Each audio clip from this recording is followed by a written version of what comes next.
Aujourd'hui, on va parler du prophète Amos et on va voir une belle leçon qu'on peut tirer de son livre au chapitre 7. Amos, il a à la base été commissionné par Dieu pour prophétiser contre Israël et plus particulièrement ici contre Bethel, qui est un centre d'idolâtrie. Et il y a le prêtre Amatsia qui vient le voir et qui lui dit « Va-t'en, enfuis-toi au pays de Juda et mange-y ton pain et là tu prophétiseras. » En gros, il dit « Va voir ailleurs si j'y suis, va prophétiser là-bas, dégage. » Mais ne continue plus à prophétiser à Bethel, car c'est le sanctuaire du roi, c'est la maison royale. Écoutez maintenant ce que lui dit Amos.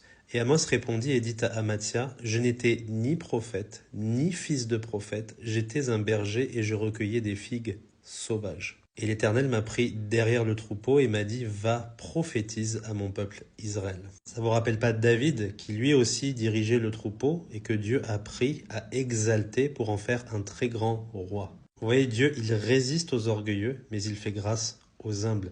Il élève ceux qui sont petits, qui sont humbles et qui répondent à son appel, mais il rabaisse les orgueilleux, les puissants qui ne répondent pas à son appel. Vous voyez que Dieu, il peut utiliser un simple berger, il peut utiliser une femme de ménage, il peut utiliser un chauffeur de bus, il peut utiliser absolument n'importe qui. Si vous écoutez la parole de Dieu, vous la mettez en pratique et vous voulez en apprendre encore plus recevoir, Dieu lui-même va vous instruire et il est capable même de vous rendre beaucoup plus instruit que quelqu'un qui a fait des années de théologie et qui ne comprend rien, n'a rien, apprenant sans cesse mais ne parvenant jamais à la connaissance de la vérité. Dieu n'a-t-il pas choisi les pauvres de ce monde riches en la foi et héritiers du royaume qu'il a promis à ceux qui l'aiment? La réponse est oui. Donc ne vous voyez jamais comme trop petit, trop insignifiant. Oh, Dieu ne peut pas m'utiliser, il va plutôt utiliser lui là qui s'exprime bien, qui est plus intelligent.